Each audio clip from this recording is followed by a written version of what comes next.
Olá, pessoal, sejam todos bem-vindos a mais um podcast da segunda-feira. Eu sou a Ana Paula, líder do movimento Radiação, e hoje eu estou aqui mais uma vez com duas convidadas muito especiais para a gente conversar nessa nova série Elas, em que nós estamos falando sobre o universo feminino, das mulheres, de algumas mulheres da genealogia que fazem parte da história de Jesus. E como você sabe, se você já acompanhou o último podcast, tem série nova do podcast também. Nós estamos falando sobre alguns temas que fazem parte da nossa história como mulheres. E hoje eu quero apresentar, então, antes da gente entrar no nosso tema, meninas, vamos se apresentar? Vamos falar um oi para a galera? Olá, eu sou a Cíntia, sou biomédica, atualmente trabalho com garantia da qualidade em um laboratório farmacêutico, prestador de serviço, e sou mãe da Luísa e da Lívia. Olá, eu sou a Tatiara, sou formada em administração de empresas, atuo na área de recursos humanos em uma multinacional, sou analista sênior há alguns anos, sou a mãe do Felipe e tenho 34 anos. A maternidade traz diversos dilemas. Dizem que quando nasce um bebê, nasce também uma mãe e uma culpa. E que atire a primeira pedra a mãe que nunca se sentiu culpada. A rotina fica agitada com a chegada do bebê e saber lidar com tantas mudanças e aprendizados não é uma tarefa fácil. Isso se agrava quando a licença maternidade acaba e chega a hora de tomar uma difícil decisão: voltar ou não ao trabalho. No podcast de hoje falaremos sobre os desafios da maternidade e mercado de trabalho. Yeah.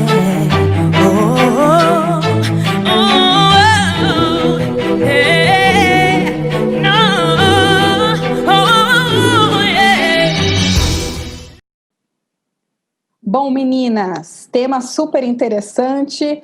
Como eu disse na introdução, acho que toda mãe nasce com uma culpa junto, principalmente quando a gente tem que tomar a decisão de retornar ou não ao trabalho. E aí eu começo já perguntando para vocês como é que tem sido esse momento do início da maternidade.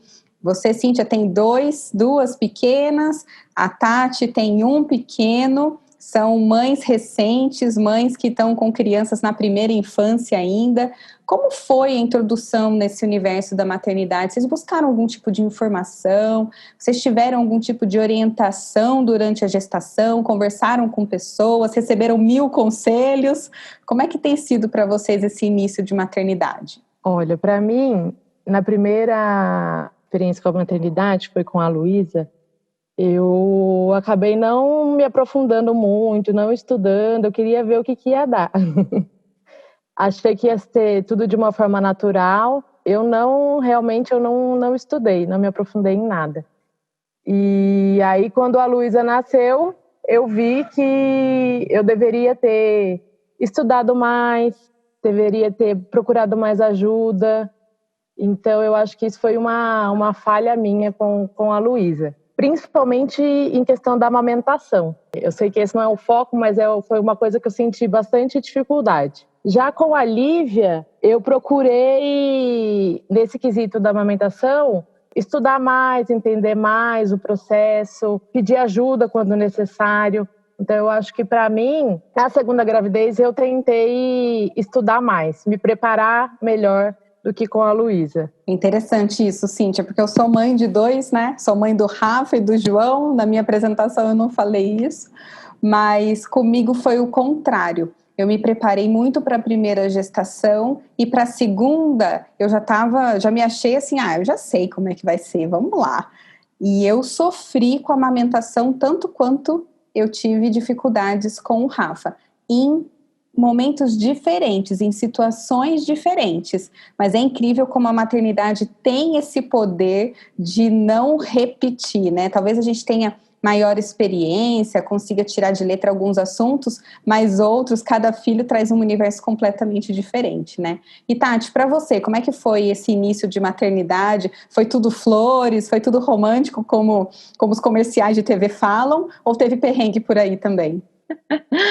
Não, flores como os comerciais de TV, eu acho que muito raramente a gente vai encontrar alguma mãe que tem esse depoimento, né? Mas foi engraçado ouvir a Cíntia falando e eu me vi, né, no depoimento dela em muitos momentos.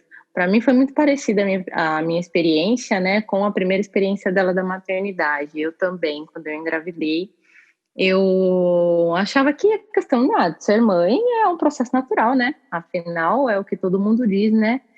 Nasce um bebê, nasce uma mãe, todo mundo aprende naturalmente como lidar com as situações. A gente é ser humano, mas a gente é meio bicho, então é tudo meio instintivo, digamos assim, né? Então eu fui um pouco para esse lado, né? Eu não busquei muita informação, não fui estudar muito a respeito. Eu achava, inclusive, eu tinha um pouco de resistência, inclusive, com relação a isso, a ficar buscando muita informação, para não minar muito a minha cabeça de expectativas com relação ao que fosse positivo e com medo com relação ao que assustasse. Então, eu acho que eu quis um pouco me blindar também, sabe? Desse excesso de informação, porque hoje também tem muita informação, tem informação boa, mas tem excessos também, né? Então, como eu estava entrando no universo que eu não conhecia, eu não quis muito me aprofundar em estudar muito. Até fui fazer um curso daqueles de maternidade, né, dos primeiros atendimentos para um bebê, etc. Eu fui, inclusive, por convite da minha amiga Carol, né, que é amiga em comum nossa, mas não porque foi uma iniciativa minha. Hoje eu olho também, eu reflito assim como a Cíntia e eu vejo a necessidade, o quão importante é se preparar, porque a inexperiência da maternidade faz tudo ser um pouco mais difícil do que poderia ser naturalmente, né? Algumas situações a gente já poderia se antever e se preparar, e aí a dor seria um pouquinho menor. É isso mesmo, Tati. Você me fez me lembrar de uma situação que aconteceu comigo na minha primeira gestação, no pós, né? Logo que o Rafa nasceu, a minha mãe vinha me ajudar nos primeiros 40 dias, né? Me deu aquela super ajuda que é fundamental. Geralmente são mães, mas nós precisamos de uma rede de apoio, né? Quanto maior a nossa rede de apoio, principalmente no início, em que a gente ainda está pegando o jeito, está entendendo como é que funciona, está criando uma rotina nova dentro de casa, né? E a minha mãe ia embora, eu senti um aperto no coração, assim, e não era porque minha mãe estava indo embora, mas era uma coisa, eu olhava para o Rafa e eu olhava para mim e falava assim, gente, será que eu vou dar conta? Será que...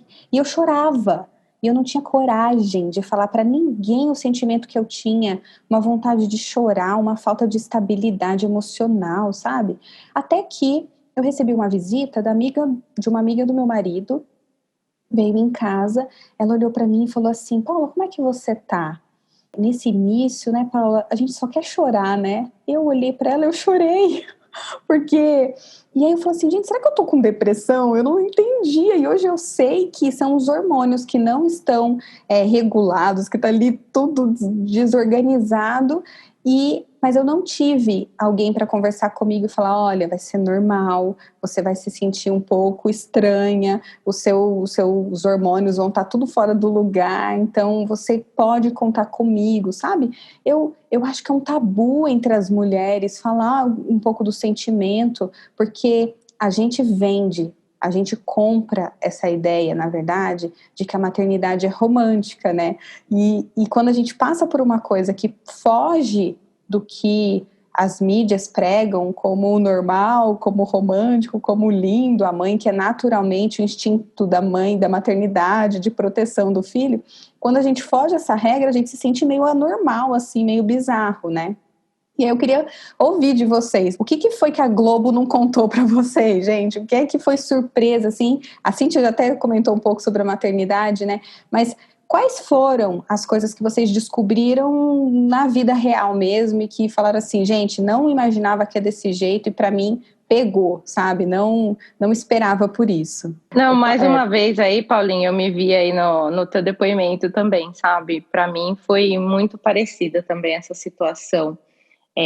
o choque, né, da realidade. Você vai para um hospital, é só você e teu marido, você chega em casa, você tem um serzinho ali que você tem aquela pressão de manter aquela vida, né, aquele coração pulsando, e você não sabe como lidar nos mínimos detalhes. E toda essa questão do hormônio, ela vem à tona mesmo, e ela é muito real.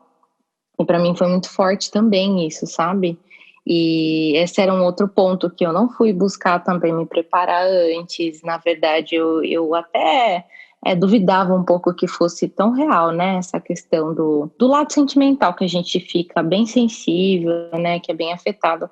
E eu senti muito isso, exatamente o exemplo muito parecido com o seu, sabe? Tinha situações que eu me via sozinha, só eu e o bebê, e eu me desesperava. Tinha dias, nos primeiros dias dele, que começava a anoitecer, para mim era um terror, começou a me despertar um sentimento ruim, sabe? Eu chorava. Mas, ao mesmo tempo, eu tive a felicidade de ter o acolhimento de pessoas próximas de mim. Eu tive amigas que tiveram filhos próximo, né, num período de tempo próximo, e elas me acolheram. E isso foi muito bom, então eu tive esse carinho, sabe? Esse suporte emocional, pessoas me orientando, falando, olha, como você está se sentindo? É assim mesmo, tá? Calma, daqui a pouco tudo fica bem, mas saiba o momento de procurar ajuda também se você vê que não tá dando. E hoje, inclusive, eu sinto a importância disso e eu quero fazer isso para todas as outras minhas amigas que estão tendo bebê, sabe? Nossa, fico mandando mensagem, fico perguntando, e aí, tá tudo bem? Se precisar de ajuda, eu tô aqui, sabe? Eu quero fazer para as outras o que fizeram por mim. Então, é bem assim mesmo. Isso é uma verdade que a Globo não conta, né? As redes sociais não contam que é assim. Para mim aqui também não foi diferente. Eu tive uma rede de apoio muito boa. Quem conhece a família Fiel e a minha família também, uma família grande. Então, não parava de chegar gente em casa. Era todo dia tinha gente em casa. E a primeira vez que eu fiquei sozinha com a Luísa foi quando o Henrique voltou a trabalhar. Ele só teve 5 dias de licença paternidade e ele voltou a trabalhar e os meus pais iam para casa só depois do almoço. Mas assim, ele saiu para trabalhar 8h30 da manhã e meus pais iam para casa 12h30, 1h. E eu fiquei esse tempo com a Luísa. Eu não fiz nada. Eu só fiquei com ela no colo, não tomei banho, não dei banho nela, fiquei esperando meus pais chegarem. E para mim foi um desespero, eu ficava mandando mensagem para eles, vocês não vão vir logo, tá demorando muito. Então, isso me marcou bastante. Foi a primeira vez que eu fiquei realmente sozinha com a Luísa. E uma coisa que a Globo não conta é que os bebês choram muito e eles não dormem bastante. Pelo menos com a Luísa não foi assim. A Luísa, ela tinha muito problema para dormir. E ela chorava, assim, incansavelmente. Teve até uma vez, foi um fato até... Hoje eu dou risada, mas no momento eu chorei bastante.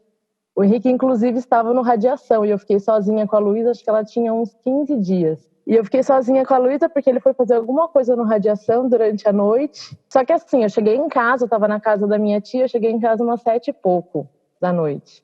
E quem tem recém-nascido sabe que é a hora que eles começam a chorar. Que parece que das 6 horas da tarde eles têm um reloginho, né? Exato, é o momento que eles começam a chorar. E aí, a minha tia me deixou em casa, essa menina começou a chorar desesperadamente, ela não parava. Eu fazia de tudo, eu colocava ela no peito, ela não parava. Eu ligava aquele aplicativo Som do Útero, não sei se vocês já viram. No YouTube tem. Para simular como se ela estivesse no útero de novo. Eu fiz de todas as formas. Essa menina não parava. Eu liguei para o Henrique desesperada, chorando, falando que ela tinha alguma coisa, que a gente tinha que ir pro hospital. Ele chegou em casa, foi muito engraçado, porque ele chegou em casa, ele pegou ela no colo, ela parou. E eu já tinha me trocado, já estava pronta para ir para o hospital. Eu falei, essa menina tá com alguma coisa. Então, com a Lívia já foi diferente. Muito. Porque com a Lívia eu estava mais tranquila. Então, a Lívia parece ser um bebê mais tranquilo, mas eu acho que, na verdade, é que ela sente que eu tenho um pouco mais de segurança. Ela sente segurança. A gente passa tudo isso para eles, né? Esses sentimentos. Então, eles sentem muito, eu acho.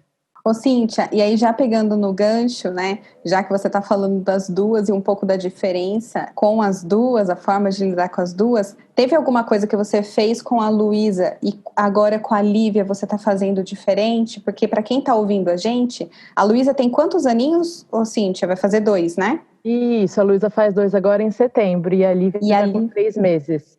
3 meses. Tem alguma coisa que você falou assim, vou fazer diferente com a Lívia? Tem. Uma coisa que eu fiz com a Luísa, eu acordava a Luísa de madrugada para mamar. Que assim, a Luísa, ela sempre teve um pouquinho de dificuldade de ganhar peso, mas hoje eu vejo que é o biotipo dela mesmo. Então eu acordava ela certinho de 3 em 3 horas. E aí, o que gerou? Ela acostumou com isso. E aí, as minhas noites eram em claro, né? Porque ela acordava de 3 em 3 horas para mamar. Isso no começo tudo bem, mas conforme você vai passando o tempo, você volta ao trabalho, você fica acordando de 3 em 3 horas à noite, é muito ruim. Então, para ela dormir a noite toda, demorou muito tempo. Com a Lívia, já não. Com a Lívia, eu já deixei ela, é o tempo dela. E com a Luísa, eu cronometrava tudo que ela fazia. Tinha que mamar de 3 em 3 horas. Queria deixar ela como se fosse um reloginho. Isso, para ela, não funcionou. Em casa, não funcionou dessa forma. E hoje, com a Lívia, eu faço diferente. A Lívia é livre demanda, ela mama na hora que ela quer. E para dormir também. Eu deixo ela dormir, se é 2 horas, 3 horas eu deixo. E durante a noite, inclusive, ela está com 3 meses e ela já dorme a noite toda. Isso é um diferencial enorme, Cíntia. Só muda a casa, porque aqui foi exatamente a mesma coisa com o Rafael. Eu fazia assim, regradinho, e depois, quando eu voltei ao trabalho, eu sofri demais. A primeira semana eu parecia um zumbi, porque não há mulher que aguente passar a noite em claro e o dia também, né? Bom, meninas, vamos aproveitar que a gente está falando então de trabalho, dessa rotina. Vocês sabiam que 30% das mulheres deixam o trabalho por causa dos filhos? E esse número, se comparado com os homens são apenas 7% que deixam o trabalho depois que os filhos nascem.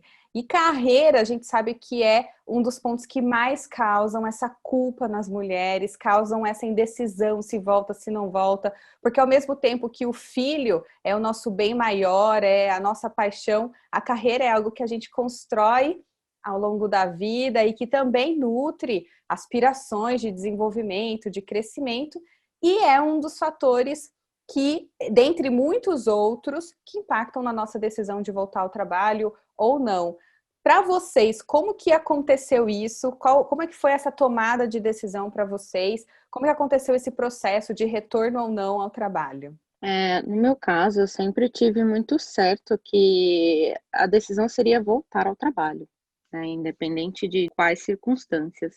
Não foi uma escolha tão dolorosa a princípio. Só que, como eu mencionei também no começo, eu não fui buscar muito entender o universo da maternidade, né? Estudar um pouco sobre todo esse cenário até a chegada do meu bebê, até eu começar a viver de fato isso, né? Então, quando eu comecei a vivenciar a rotina e a demanda da maternidade, o meu olhar para isso mudou um pouco. Então, eu entendi que as mães que escolhem fazer uma pausa na carreira também tomam essa decisão de uma forma consciente, né? Bem consciente, inclusive. Então, o que num primeiro momento para mim foi uma escolha fácil, né? Decidir voltar a trabalhar. Hoje, eu não digo que ela é mais difícil, mas eu reflito muito mais sobre, né? Eu coloco muito mais coisas na balança. Mas o retorno não tem sido traumático ainda para mim, porque de fato aconteceu todo esse cenário da pandemia e fisicamente eu não precisei retornar ao trabalho ainda. Eu estou trabalhando home office desde o meu retorno ao trabalho. Então, assim, toda essa questão da separação, né? Esse sentimento aí da distância do bebê, um pouco da culpa, da ausência da mãe durante o dia, eu ainda não senti para poder falar, poxa, tô tomando a decisão certa de voltar à carreira ou não. Sim, esse é um ponto que bate demais, né? Eu tive 2 retornos ao trabalho. No primeiro, eu tive mais dúvida do que no segundo. E tem várias coisas que a gente precisa colocar na balança na hora de retornar ao trabalho. Tem a questão financeira, porque em muitas famílias a gente ajuda a compor o orçamento da família, tem a questão do desenvolvimento da criança e, como você disse, Tati, a gente só sente mesmo depois que volta e vê o que às vezes está perdendo. ou porque a criança está na escola, ou porque está com a avó. E a gente, no meu caso, eu tive a bênção de ter um suporte familiar, de tio, de tia, de avó, ajudando muito no retorno, né? E dando suporte pra gente. Mas ver os primeiros passinhos acontecendo na sala da casa da avó não foi fácil. Porque tem isso, você tá lá trabalhando e o cuidado nesse momento do seu pequeno tá com alguém também que tá dando muito amor, que tá dando muito carinho, seja na escolinha, seja com algum parente, mas a gente acaba perdendo um pouco do desenvolvimento, né? E meninas, um ponto super importante pra gente pensar é que, e todo mundo já ouviu isso, mães que trabalharam a vida toda e depois que os filhos crescem, olham pra trás e falam, puxa, eu queria ter aproveitado mais os meus filhos e acabei ficando muito tempo fora de casa, e se arrependem. Ao passo que nós temos mães que optam por ficar em casa em tempo integral, cuidando dos filhos, e quando a vida passa e os filhos crescem, olham para trás e falam, puxa, eu me arrependi. Eu agora estou aqui com meu ninho vazio, com a minha casa vazia, e eu não consigo retornar ao mercado de trabalho, eu tenho que se reciclar, voltar a estudar para conseguir uma inserção no mercado, que acaba sendo mais difícil depois de tanto tempo fora. Essa decisão, ela precisa ser uma decisão consciente, porque a gente não pode deixar que a culpa ou transferir a culpa de um peso na consciência nosso caia em cima da criança, dos filhos, no caso. Para mim, a volta ao trabalho sempre foi uma questão de dúvidas. Eu sempre tive dúvidas se voltar ou não ao trabalho. O da Luísa, eu queria parar de trabalhar. Só que aí, conversando com meu esposo, ele falou, Cíntia, você vai se arrepender depois, a Luísa vai crescer, é uma fase, você está passando agora, tem a questão dos hormônios, é uma coisa nova, depois você vai se arrepender e para você voltar ao mercado de trabalho vai ser muito mais difícil. Então, ele que me deu esse incentivo para não parar, para eu conseguir voltar. E assim como a Paula, eu também tenho um suporte familiar muito bom. Então, a Luísa ficou com a minha mãe. Então, era um alívio para mim, porque eu sabia que ela ia estar sendo muito bem cuidada. Mas eu sempre tive dúvida, será que realmente vale a pena eu ficar tanto tempo fora e perder uma parte do crescimento da Luísa? Assim, não é perder uma parte do crescimento, mas tem coisas que acontecem no dia que a gente não vê, né? Então, para mim, foi bem, bem sofrido. E uns pontos, acho que eu sofria mais. Teve uma vez que o Henrique chegou em casa, ele chegou depois, e eu estava com a Luísa no colo, porque eu chegava em casa em torno de umas 7 horas da noite. E foi um dia, foi bem no comecinho da minha volta ao trabalho. A Luísa dormiu no carro e não acordou mais. Aí eu fiquei segurando ela no colo, em casa. Aí o Henrique abriu a porta do quarto assim, ele falou, ela já não dormiu? Eu falei, dormiu, mas eu não fiquei com ela. Eu quero ficar com ela um Os pouco. homens são muito mais práticos nessa hora, né? Mas já dormiu, bota no berço. E você assim, não, mas Então eu falei, não, criança, né? eu não vi minha filha hoje, eu quero ficar com ela. Então esses momentos faziam eu parar e pensar, realmente, será que vale a pena? Mas aí com o tempo a gente vai se acostumando, é tudo uma questão de adaptação. Mas ainda existem alguns momentos que eu paro e penso. Para mim essa questão é um pouquinho complicada. Agora da Lívia, eu estou tentando ser mais leve, porque quando a gente está longe, eu acho que eles se desenvolvem melhor, eu não sei. Eu acho que a presença de Se outras viram, pessoas... né? A gente acaba sendo mais protetora, né? Isso, então eu acho que é uma parte. Isso também é bom para eles. Então eu estou tentando levar de uma outra forma mais leve. Eu também tenho a intenção de voltar ao trabalho, mas não está sendo fácil também com a Lívia. Para mim, tá a mesma coisa da Luísa até o momento.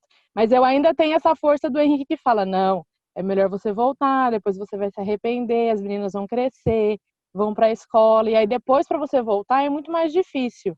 E eu gosto muito de trabalhar, sempre gostei. Então eu preciso desse contato de outras pessoas lá fora. Então é por isso que eu tento mentalizar que essa é a melhor escolha. Não, só complementando, sim, acho que essa questão da decisão, ela é muito assim da mãe, sabe? Da mulher mesmo.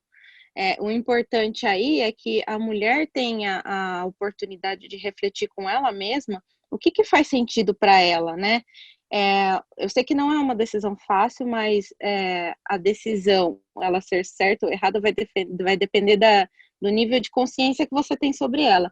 Então, assim, hoje o que me ajuda talvez a tomar algumas decisões que possam ser um pouco mais complexas é eu olhar para o cenário como um todo e fazer um exercício seguinte, tá, daqui 15, 20 anos, o que vai fazer diferença para mim?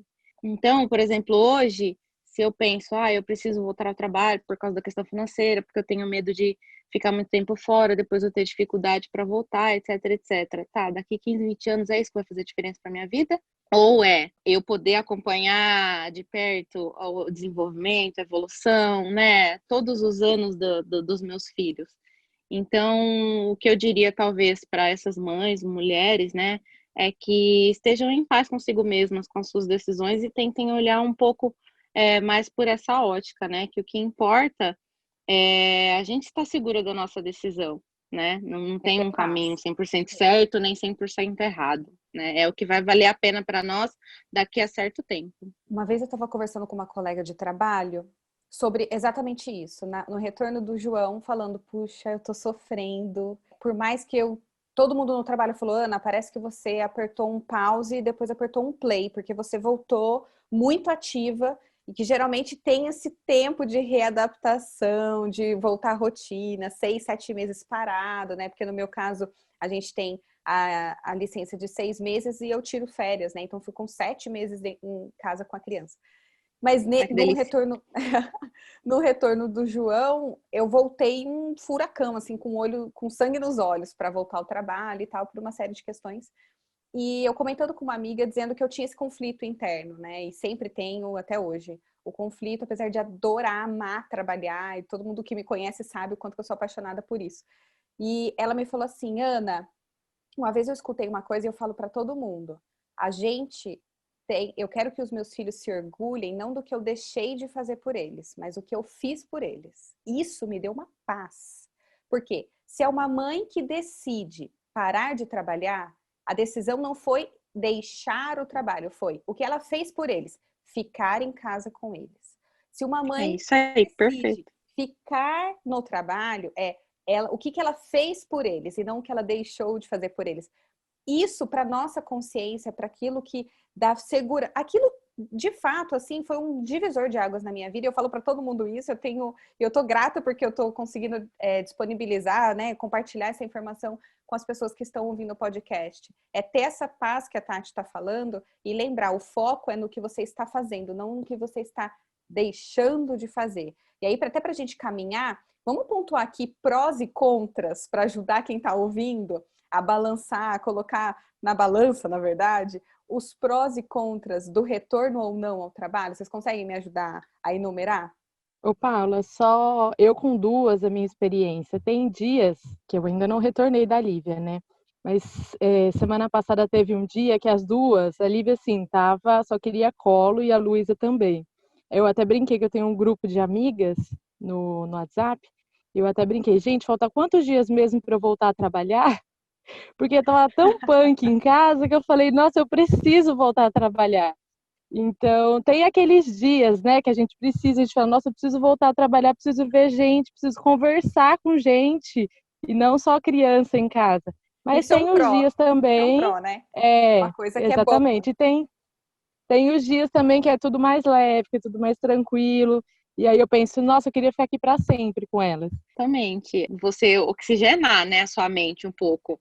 Você ter oportunidade de viver situações diferentes do dia a dia, que não seja só trocar fralda, dar banho, fazer comida, botar para dormir. É uma delícia fazer tudo isso, mas você vive em função disso 100% do seu tempo quando você está em casa com o bebê. E quando você volta a trabalhar, é muito bom, sabe, você fazer outras coisas, você colocar a tua mente para, sabe, raciocinar para girar em torno de outras situações. Você falar com pessoas, enfim. Esse é um pró super importante para mim. Um contra, talvez, seja essa distância, né? Como a Cíntia mencionou, que ela já teve essa experiência na primeira gestação, na primeira maternidade, no caso. Eu ainda não vivenciei isso na prática, né? Porque eu ainda estou trabalhando de casa. Mas eu já sofro antecipadamente imaginando como que vai ser essa fase da separação, entendeu? Porque hoje, durante o meu dia, eu tô trabalhando, a minha cabeça tá girando em torno de 1000 situações de trabalho que eu amo também, eu também sou dessas que ama trabalhar, mas durante vários momentos do meu dia eu paro um pouquinho, eu vou lá, eu dou um cheiro nele, dou um abraço, né? Eu tô conseguindo manter a amamentação, então quando ele quer, eu paro uns minutinhos, dou mama para ele. E a amamentação aproxima a gente, né? Então eu tenho esses momentos durante o meu dia perto dele, que quando eu voltar para minha rotina normal no escritório, isso vai acabar. E talvez esse seja um contra aí, né, para a gente colocar na balança. A questão financeira é um pró e um contra, porque é uma fonte de renda a mais e é um contra para quem perde essa fonte de renda. Né? E às vezes algumas pessoas colocam na ponta do lápis, puxa, às vezes o que eu ganho não compensa pagar a escola ou uma babá e ter, né? E às vezes no final das contas, dependendo da pessoa, não vale a pena, pelo lado financeiro somente, né? Puxa, minha criança fica doente muito tempo, porque às vezes vai para a escola, então é um contra de ter que levar a criança para a escola, aquele primeiro ano que está pegando anticorpo de 70 crianças da escolinha, da creche, a criança cada dia volta com o nariz escorrendo, com uma mordida no braço. Então isso dói de ver o seu pequeno que poderia estar em casa, no seu braço, bonitinho. É um contra também, não para a gente somente, mas para a criança em si. Toda a questão da adaptação, o Rafael chorou a educação infantil inteira.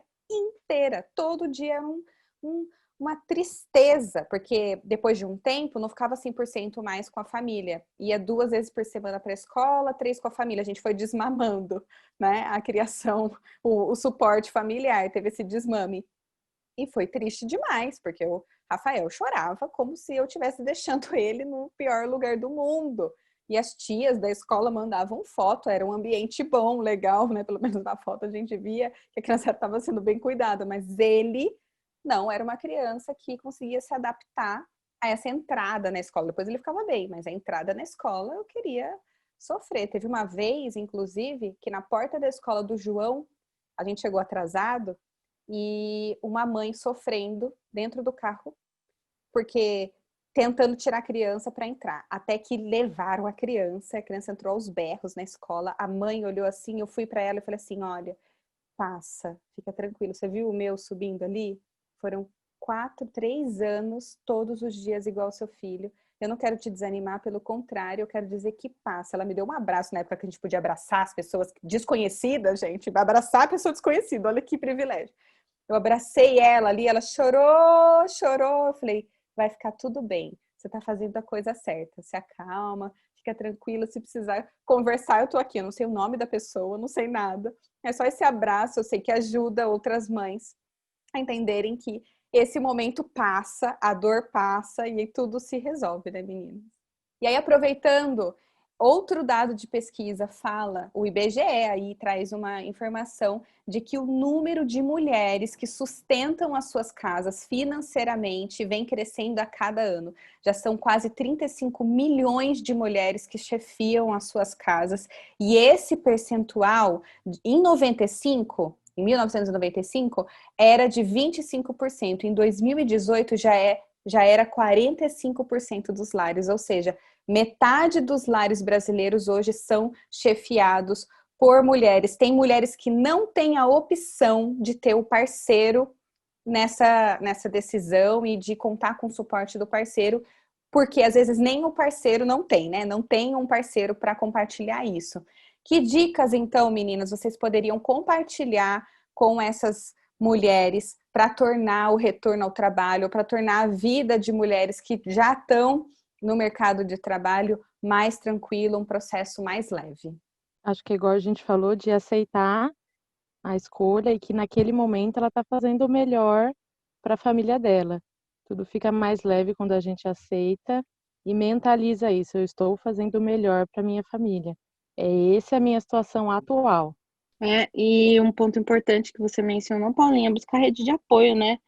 Porque às vezes tem situações que o pai mesmo, a figura do pai não existe ali no cenário, né? Ou não está próxima, mas buscar esse apoio de outras maneiras, né? com familiares ou amigos ou pessoas conhecidas que sejam de confiança, tentar adaptar um pouco para a realidade do lar aí.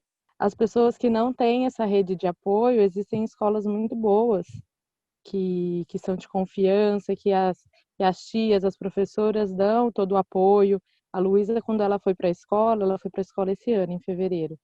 E eu sofri muito, porque eu achava que eu estava fazendo a escolha errada, mas a minha mãe também já estava um pouquinho cansada, né? De ficar com ela precisava gastar mais energia. Então, quando eu procurei uma escola boa, assim, de referência, e a Luísa amou. No primeiro dia que ela foi diferente do Rafa. No primeiro dia que ela foi, lógico que ela chorou em alguns momentos, mas foi super pouco. E as tias da escola, elas me mandavam foto dela, conversava comigo no WhatsApp. Então, mesmo as pessoas que não têm essa rede de apoio familiar, se procurar uma escola com boas referências, a gente se sente segura também. O pouco tempo que a Luísa ficou na escola, eu me senti bastante segura. Ela parou por conta da pandemia, né? Mas eu me senti bastante segura também em deixar ela lá. Então, é só procurar boas escolas também que tudo vai ficar bem. É isso aí, eu tenho prima, tia que trabalha na rede municipal aqui de Campinas, em escola de educação infantil, e eu acho super interessante isso que você falou, Cíntia, porque muitas vezes a gente relaciona uma boa educação somente com as escolas particulares, mas hoje, apesar de toda a dificuldade que a gente enfrenta com a educação pública, as escolas municipais de educação infantil, elas oferecem professores hoje que são capacitados, tem um controle rigorosíssimo com a alimentação, com a questão do cuidado e da segurança das crianças. Então, super importante a gente ressaltar esse ponto de que, sendo particular ou sendo municipal, é importante você conversar, entender, buscar boas referências de fato, para ter tranquilidade e paz de saber que você está deixando a criança num lugar que você confia, que você sabe que vão dar assistência necessária para o seu filho. E aí, para a gente caminhar para o final, pessoal, a gente sempre está trazendo alguns conceitos bíblicos aqui, porque as mulheres, geralmente, quando a gente olha para a Bíblia, as pessoas têm o conceito errado de que o lugar da mulher é só em casa.